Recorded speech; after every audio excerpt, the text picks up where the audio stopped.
So I want to tell everybody here a quick story before we begin. I was in a car about 7 years ago, and I was driving into my driveway to get into my house to see my 2 little kiddos and my husband. And when I got into my garage, I'm like, oh yeah, I can just take one more call before I run in there. I'll just take one more call. So I get on this call, and I'm having a conversation with a coach that I wanted to hire for my husband. It's probably his 3rd or 4th coach. I'm like, he really needs some support. He and I were both struggling. We ran 3 companies together, and our marriage was really intense. So I jump on this call. Now, as I jump on this call, I want you all to understand that I had the Instagram perfect life, okay? I was living on a house on the water. I had 2 little kids. I had a beautiful family. I had $1 million contract I was about to sign. I had billionaire clients who would let me drive their Lamborghinis home. I was the glue that was holding everything together, but I wasn't enjoying any of it. So I get back to this call. I'm on a call with a coach, my 4th coach that I'm trying to hire for my husband to make him better so he can make more money, so he can help more people, so he can impact the world. And this coach says to me, she's like, it's great that you want your husband to come to this event. Why aren't you coming to this event? And I paused.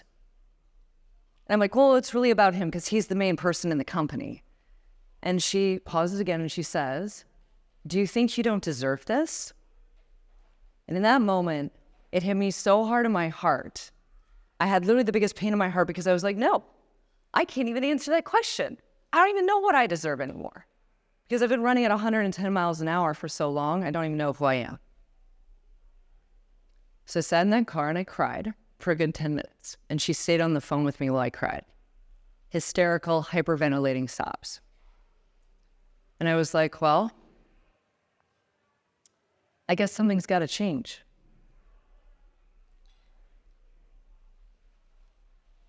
Got me thinking after I had this call with her. It got me thinking because I wondered, how in the world did I get to this point? But as I thought about it, I realized I made every single choice to get me to that point. I participated in all of it, even though most of it was like, no, it was his problem. It was his problem. He was the one causing this. I made all those choices. Like many of you, I had put everybody else ahead of me for 15 years. People and things were put ahead of me for 15 years. I hadn't worked out in 15 years. I hadn't flossed my teeth in 15 years. I bring this up because I was so stuck, and I was so unhappy, and I was so miserable, but I saw no way to get out of it. But then this coach who was still on the phone with me, she's like, girl, why don't you just come to this event? Why don't you prioritize you? He'll come. That's fine. We'll take care of him too. But she's like, I want you to come and I want you to sleep for the first time in 15 years. So I said, okay. I hired this coach. 2 years later, the deepest, most transformational, insane amount of work that I've ever done on myself. And in 2 years, I was smarter about myself than I had been for the last 20. I discovered that I have a little bit of a self-sabotage problem. Just a little bit. I discovered this when she said to me, Annie, who is on the team that needs to be taken care of first? And I listed off 20 other people. And she's like, who's on your team that needs to be taken care of first? I'm like, I've told you all the people. I've told you all the people. What do you want from me?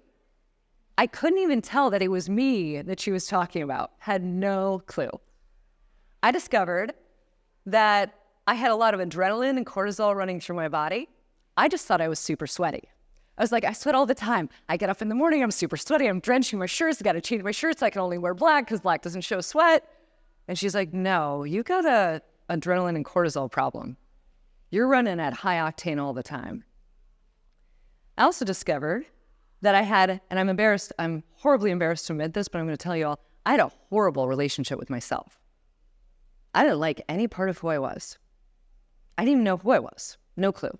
The reason why I tell you all this is that when I worked with her, little tiny things started to change. I went from being completely exhausted, didn't even know my own name some mornings, to now I am feeling energized and pretty great all the time, and I'm not even drinking caffeine. What in the world?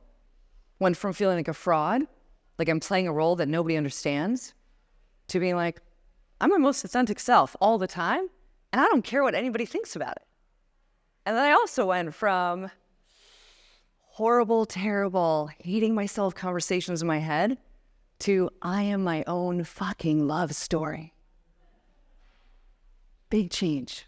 Big changes.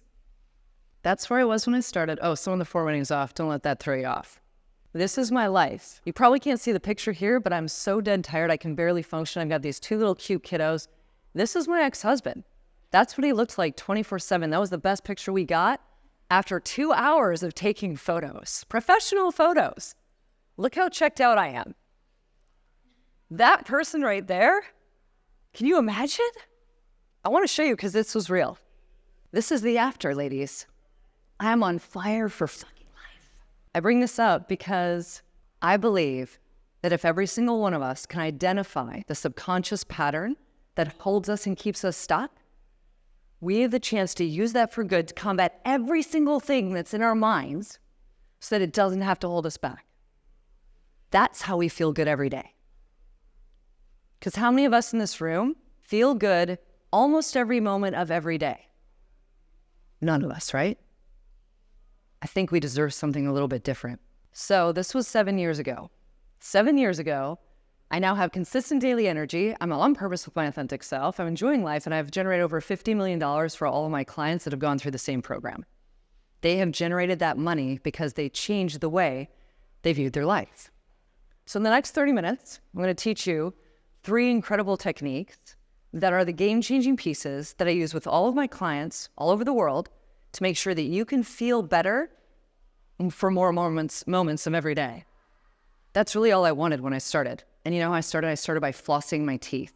That was the first thing I did. I was like, I haven't done this in 10 years. I'm gonna go floss my teeth right now. And my husband at the time was like, okay, go do that. So I'd go in and I'd floss my teeth, and I had a minute to floss my teeth. I'm like, this is the most magical minute of my life. And he's like, you look like you're raping your gums. You should probably stop. But seriously, that was my thing. I needed to start somewhere. So let me talk about the blind spot, because this is one of my favorite things to discuss. Everyone in this room, whether you think you do or you don't, you all have a blind spot that you cannot see. I was doing all the right things. I had big accomplishments, doing all these things amazingly well, but I couldn't see what was right in front of my face. And let me explain why. When you can't see what's in your blind spot, you have a 7-year-old running your mind. The reason why this happens is that our subconscious brain runs at 11 million data points a second. Our conscious thought only runs at 40. Do you think we're missing something in those 11 million data points? Yes, we are. What those subconscious data points are, it's the story you told yourself from the time you were 5 to the time you were 10. All those stories about what was real and what was not. So when Natalia said earlier, what you're thinking is not the truth, it's true, because it's your 7-year-old deciding what was relevant from your childhood that helps you survive, that you're going to bring into this current moment. I want everybody to look around the room really quickly, and I want you to look at anyone who is in this room wearing blue. So I'm going to give you a second to look around the room, and I want you to look at who is wearing blue. Try to get a number of people in your mind's eye of who is wearing blue. Count them off in your head.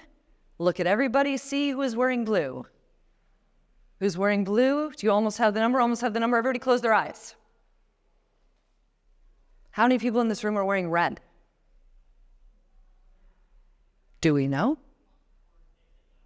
We're not sure, right?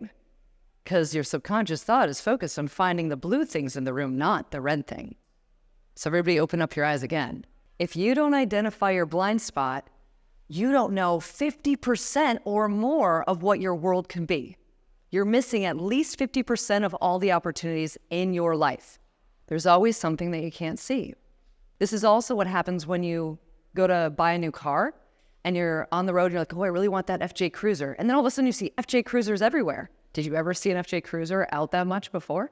Heck no. That's the power of the subconscious brain. It runs 97% of you all the time based on your 7 to 10-year-old thoughts. Slightly terrifying, if you ask me. So I'm going to give you your first amazing piece of knowledge. This is the thing that's short. It's like the fast track for how do I get my subconscious brain and my conscious brain to play together. Because right now we got 11 million data points running all the time. They're not very helpful because they're the 7-year-old. And we got 40 data points of your brain trying to stay focused. What is the first thing I can give you the fastest track to getting these two parts of your brain to work together? It's this one question. What do I want to be true? So in life, whenever there's suffering in your life, it's because you're living in a lie. There's something your brain is telling you that is not true, but you think it helps you to survive. When you're living in truth, you feel like everything is easy, everything's working really well. I bring up this question because we want to ask, what do I know to be true in this moment? So for example, if I'm having a freak out, I'm responding to somebody, I'm like, gosh, that guy's such an arrogant jerk. He said this thing to me. I'll sit there and I'll be like, wait, what do I want to be true? Is he being cruel to me for a reason? Do I want that to be my truth? Or do I want it to be the truth that maybe he's just having a rough day and it has nothing to do with me? So I ask myself, what do I want to be true of this interaction? What do I want to be true? I decide what I want to be true in a way that makes things easy and feel easy, and then I allow myself to play and do life in that story. So I am picking the narrative. I am owning the narrative. This is the fastest way to get yourself out of a triggered state, out of anger, out of emotion, out of reactivity. It works almost every time as long as you know what you want to be true. Everyone else is telling you that you should meditate more to find your happiness. If I have one more person tell me that they thought I should have meditated before and that would have really helped me out, there are no words for that. I'm like, guess what? I can't sit on the edge of this bed for 5 minutes and think about all the things. We heard that example already. How many of us in this room could sit on the edge of the bed for 5 minutes and be in complete Zen mode? Not many of us. I say that because I'm telling you, you might not be able to meditate at all because your subconscious doesn't want you to. If your subconscious wanted you to meditate, you would be meditating. So what's the second most important thing we got to learn? First thing we learned was what? We learned about the blind spot. Okay, so we have to figure out how to avoid that blind spot. Second thing we have to learn is we have to take back control of our nervous system. Now, this is what really intrigued me. That lady I had on the phone who was my coach, she was the first person that talked to me about my nervous system. She's like, girl, you are so jacked up. You're drenching your shirts. You're running around like a crazy person. She's like, this is your nervous system. I'm like, well, I don't think I have an intense nervous system at all. And she was like, well, Annie, just the way you respond shows me that you're a little aggressive here. You got something going on there, girl. So if you don't take care of this nervous system, the nervous system is in charge of what you see, what you feel, what you think, what you believe. The nervous system runs down your entire body and it dictates how you experience the world. So if you're trying to make a decision in business or a decision for your career or a decision for your family, you can't make a decision when you're amped up because you're going to push yourself into something that's known as fight or flight, which is that adrenaline boost, that cortisol boost. It's what it feels like when you're grinding and you're hustling and you're trying to get all the things done. It pushes you into that level of anxiety in your nervous system. Does anybody in this room have a little bit of anxiety ever? That's an indicator of a nervous system that is not happy. I bring this up because the sweating was also an indicator of that, which I now know.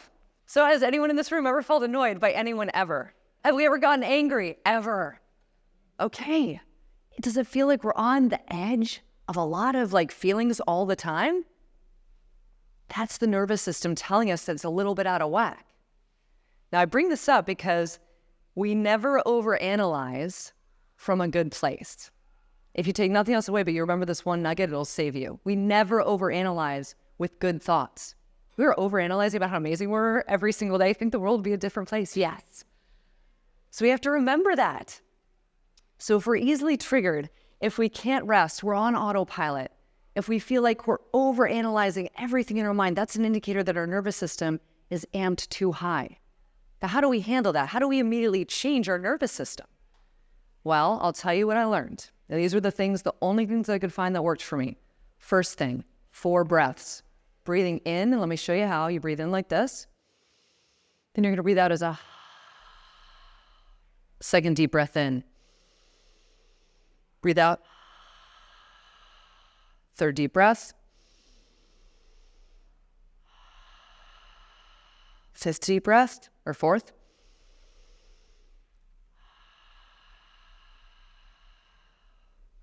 For those of you who have done it, notice your body starts to equalize a little bit. I can tell you're doing it. You can probably feel it just a little bit.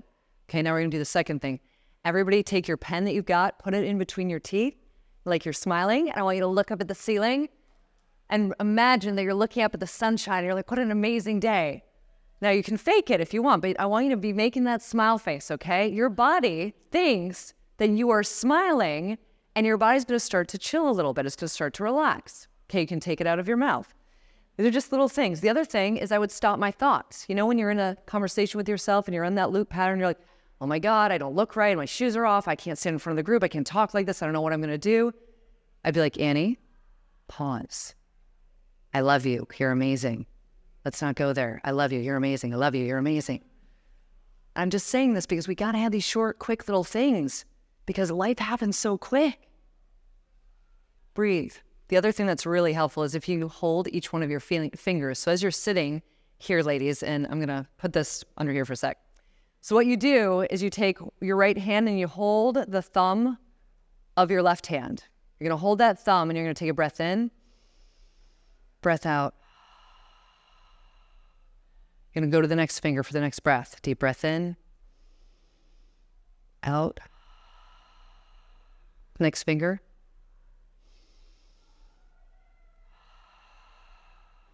Third finger. Last one. What I like for all of us is that this ring finger signifies trying too hard. Whenever I feel like I'm getting a little amped up or ramped up, I'll hold that finger, my ring finger, under the table, say at a meeting or in a conversation or on a conference call, when I feel like I'm getting worked up, and it soothes me. We have to have little things like this that allow us to play in the real world, not have people see us and think we're doing something weird, but getting ourselves to a point that's a little bit more stable. Now, I don't know about you, but I heard all these things and I'm like, yeah, that's great. Short-term options are wonderful, but how do I do this more consistently? So some of you ladies watched me with my sprays earlier today. These are the sprays. I bring this up because this is one of my friends before she calmed her nervous system. Does she look like a 70-year-old woman there? She allowed me to use these pictures, by the way, and she also agrees that she looked like a 70-year-old woman. Even though the lighting is not that great, that was her before she calmed her nervous system. That was the result of adrenaline and cortisol running through her body for the last 45 years. She's only 45 years old there. This is her after working on her neurochemistry to calm her nervous system with sprays and some of these other things. That's how she looks now. She looks like she's 45. We are aging biologically much faster because of the anxiety, the cortisol, the stress. I bring this up because when I first went to go tested back 7 years ago, I was 82 years old biologically. Now I'm tapping in at about 35. I'm 43. So pretty amazing to see that if you work on your neurochemistry, as well as doing these other things to calm the nervous system, you have an answer that almost backwards or reverse ages you. So everyone else is telling you that there's a gap in your leadership that keeps you from getting to the next level. I'm telling you it's not a gap in your leadership. It's your amped nervous system that is stuck in fight or flight that is pushing you forward into ways of thinking that do not serve you and are not you. All of these ways of thinking, when you're in a loop pattern, not one of those is who you truly are. They're not a representation of your power, your soul, your ability to step into your calling in this world. None of that is you. The last piece of this is we have to look at the relationship that we have with ourselves. Now, I will admit 100% that I did not have a good relationship with myself at all. That's why I put everything in my life on hold for 15 years to build 3 companies with my now ex-husband and my 2 little kids. And I gave everything to everyone all the time. I had no boundaries. I was a people pleaser. I didn't know how to create value without being like, take everything that I have. I bring this up because that little 7-year-old inside of all of us, she is screaming something. She wants us to hear her, but we don't spend any time talking to her. If we don't spend time talking to her, let me tell you what happens. I got a call last week from one of my private coaching clients. She's about to sell her company for $150 million.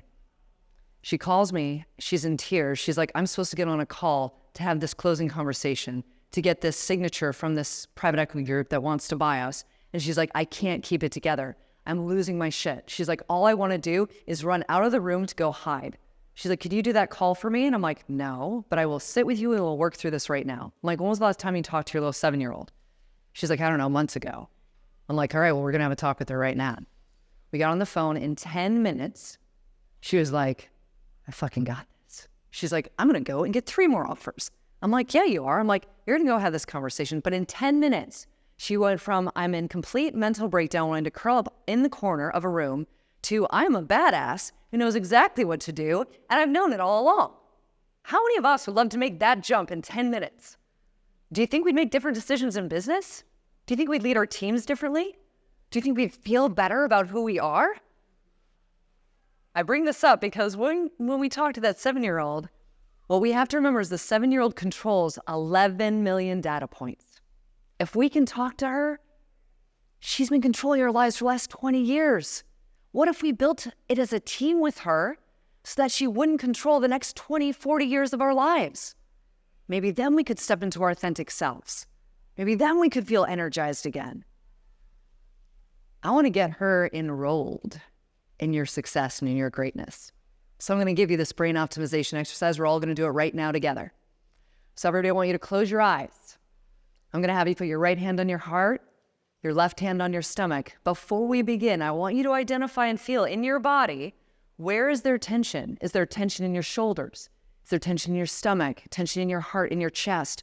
Tension in your solar plexus? Identify where this tension lives, because in a moment, it's going to feel different. So what I'm going to have you do is I'm going to have you repeat out loud, all of you as a group, so no one can hear you. Don't worry, everyone's saying the same thing. I'm going to have you repeat out loud after me. Hi. A little bit louder, ladies. I know we can do it. Hi. I'm listening. Thank you for sharing this with me. Thank you for bringing this emotion to my attention. I will always have your back. I will always be here for you. You are mine and I am yours. I love you. Please forgive me. I am sorry. Thank you. Would it be okay if we are a team? Keeping your eyes closed, would it be okay if we do life together? Hi. I'm listening. Thank you for sharing this with me. I will always have your back. You are enough for me. You are enough for me. I love you. Please forgive me. I'm sorry. Thank you. Would it be okay if we are a team? Would it be okay if we do life together? Now keep your eyes closed and feel the difference in your bodies. What do you notice that's different? It might just be that there's a little bit of calm. It might be that you feel the emotion of it because suddenly you're feeling a little bit more connected. It might be that your heart just opened up a little bit more than it ever has. It might be that you feel the emotion of all the years of not listening to her voice, not listening to that emotion, not hearing her, but suddenly she is heard. She knows you're there. You're never going to leave her. This is the beginning of a totally different experience in life together. So when you're ready, I want you to open your eyes. Does that feel a little different? Wouldn't it be nice if we could start every day in that feeling? I bring that up because when we do this kind of work, we want to do this kind of work first thing in the morning, right when we wake up, to prime our subconscious thought to be working on our behalf. And we want to prime our subconscious thought 10 minutes before we go to bed to be working on our behalf again. So 10 minutes before I go to bed every night, I spend 2 minutes talking to her. And I say those words, and I'll share the script with anybody here who wants it. And 10 minutes right when I wake up in the morning, I talk to her, then I talk to God. So I'm like, between the two of you, I think we're going to have a good day. It's just a daily muscle. You all are already building muscle. You're doing those damn Bulgarian split squats. So if we can do those, ladies, we can for sure talk to our inner child. We can give her all the love she needs. I can only say this now because I live in this fucking beautiful love story where I create it for me all the time. I did not start there, but I learned.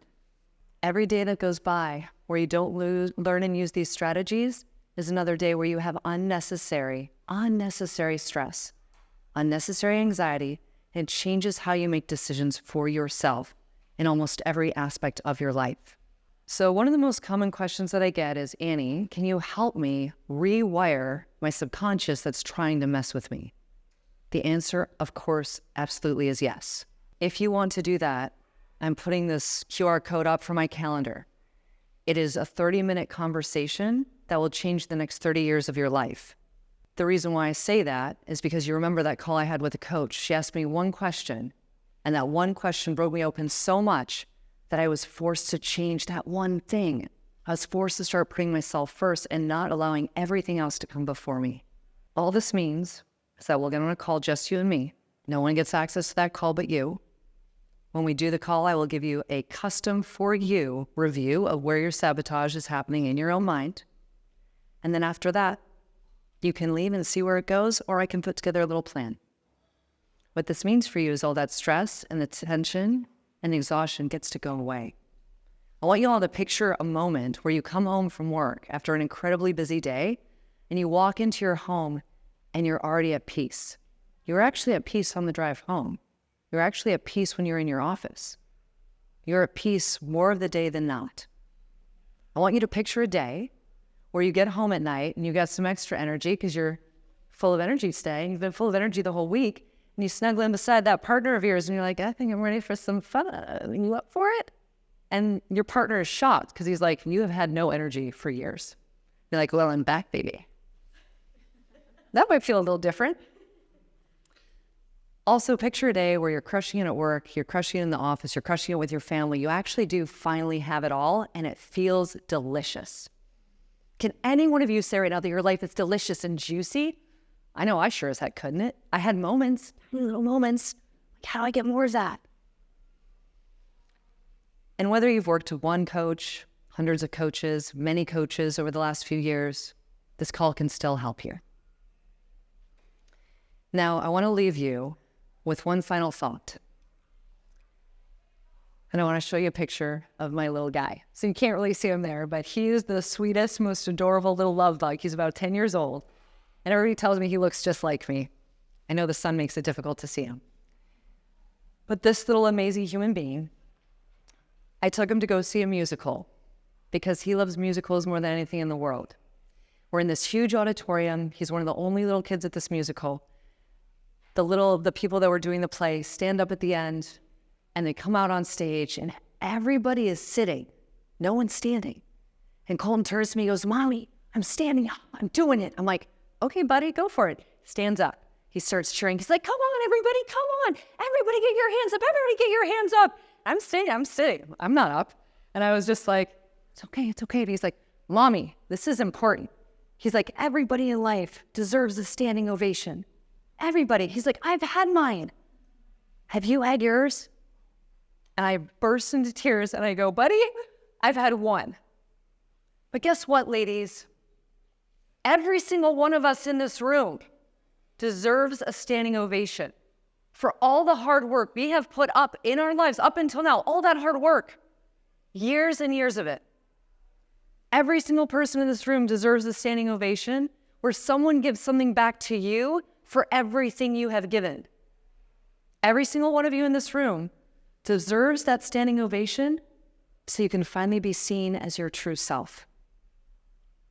So let's join all up together. Let's hold hands. Let's help each other out. Let's get that standing ovation that we all deserve. I love you all. Thank you for having me. If you have any questions, I'm all ears.